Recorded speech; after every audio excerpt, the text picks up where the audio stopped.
द्यायचं सर.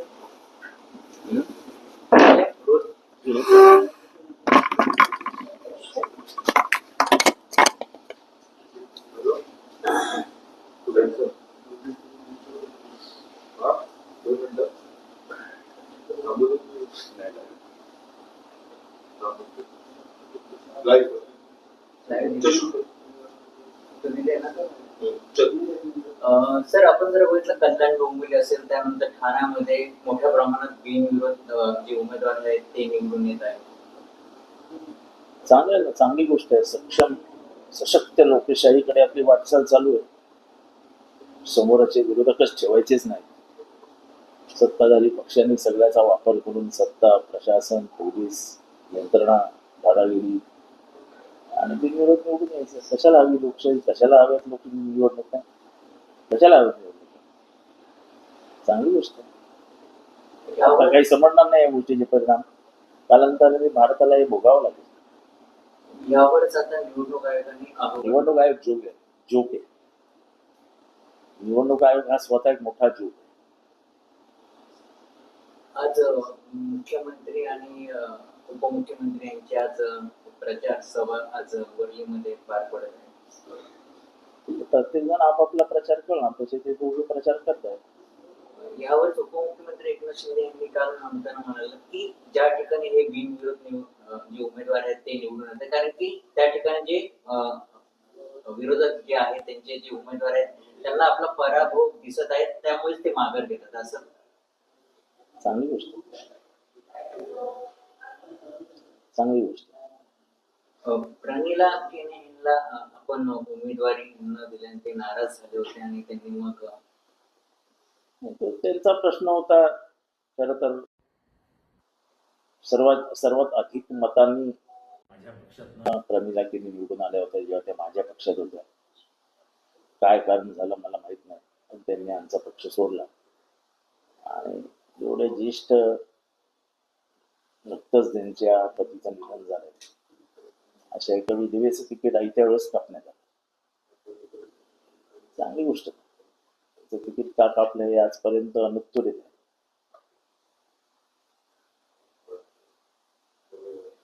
एकीकडे आज संजय राऊत यांनी जसं उपमुख्यमंत्री अजित पवार हे आता भाजपवर देखील आता आरोप करत आहेत आणि त्यानंतर संजय राऊत यांनी म्हटलं की अमित शहा यांची पक्षाची साथ सोडून पुन्हा एकदा त्यांनी शरद पवार यांच्या पक्षात यावं असा सल्ला दिला. मला माहित नाही. संजय राऊत सल्ले देत असतात सगळ्यांना.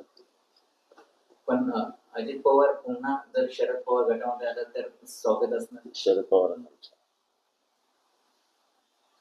सोलापूरमध्ये अपक्ष उमेदवारी अर्ज मागे न जाण्यावरून एका मनसेचे विद्यार्थी सेनेचे अध्यक्ष आहेत त्यांची हत्या झाली आहे.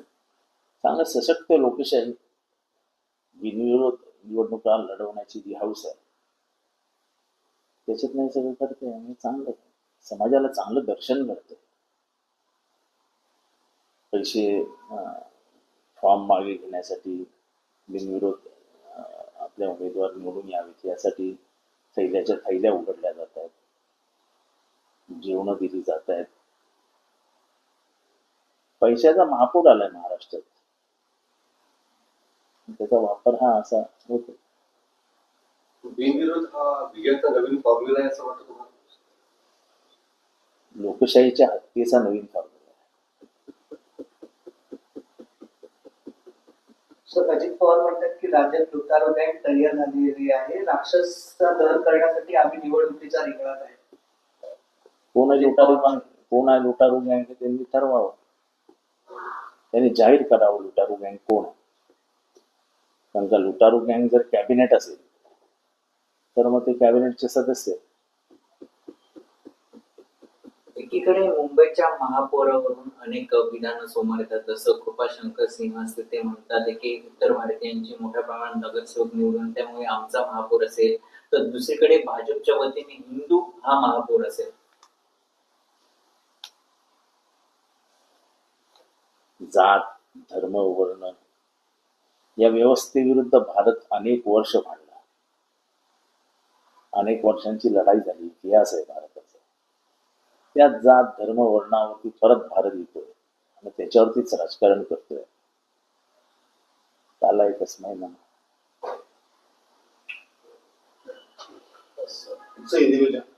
सर एक मराठीत घेतलं तर आपण मुंबईतून आधी त्या वापर इथे केला जातो की या ठिकाणी धरण नाहीये. हे ठाणे शहराच्या आपण म्हणतात की विकासाच्या वगैरे केल्या जातात.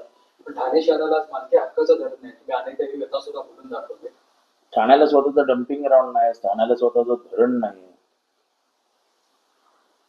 त्यासाठी तुमचं काय नंतर मिशन असेल त्यासाठी मिशन काय सरकारला करा, म्हणजे इथला जो सत्ताधारी पक्ष आहे म्हणजे त्यांना काही करायचंच नाही. त्यांना फक्त अशा बिनविरोध निवडणुका जिंकायच्या आहेत आणि थैल्या उडून नंतर निवडणुका जिंकायच्या. पुण्यामध्ये उपमुख्यमंत्री अजित पवार यांनी एक प्रश्न केला, कारण की त्या ठिकाणी शरद पवारांचा बॅनरवर फोटो कायम राहणार असं अजित पवार यांना विचारलं, तर अजित पवार यांनी सांगितलं की पत्रकारांना म्हटलं की तुझ्या तोंडात साखर पडो. म्हणजे शरद पवारांचा प्रत्येक बॅनरवर फोटो पाहिजे असं अजित पवारांची इच्छा असं वाटतं. मला तो प्रश्न समजला नाही आणि तशी इच्छा असेल तर काय वाईट नाही. म्हणजे अजित पवारांना प्रश्न केला की पुणे शहरात अनेक ठिकाणी बॅनर लागले, त्या बॅनरवर शरद पवारांचा फोटो असला पाहिजे, तो कायम राहिला पाहिजे. यावर अजित पवारांनी उत्तर दिलं की चांगलं ना, त्यांच्या मनातली इच्छा पूर्ण हो. हिंदी में सर ये 68 लोग चुनाव में जीत के आए हैं लोकसभा चुनाव में, किस तरह से देखते हो आप सर? सशक्त गणतंत्र की तरफ हम आगे बढ़ रहे हैं. अब चुनाव की क्या जरूरत है. अब ऐसे ही दिन विरोध चुनाव होते रहेंगे. इस बार 68 आए, अगली बार 300-400 आएंगे. आस्ते आस्ते हम इस माहौल में जाएंगे तो चुनाव होंगे ही. साहब ये आरोप ये भी लगाया जा रहा है कि 5 से 10 करोड़ में खरीदे जा रहे हैं उनसे की तरफ से आरोप मालूम नहीं मुझे. दाम क्या है मुझे पता नहीं. तो आपका क्या कहना है इसके ऊपर सर? क्या कि इतने उम्मीदवार जीत के आए हुए हैं, इस तरह से आप लोग कहते हैं तो अच्छी बात है ना. देखो ना कि भारत की लोकशाही कितनी मजबूत है. अब लोकशाही जिंदा रखने के लिए एक लड़ाई लड़नी पड़ेगी.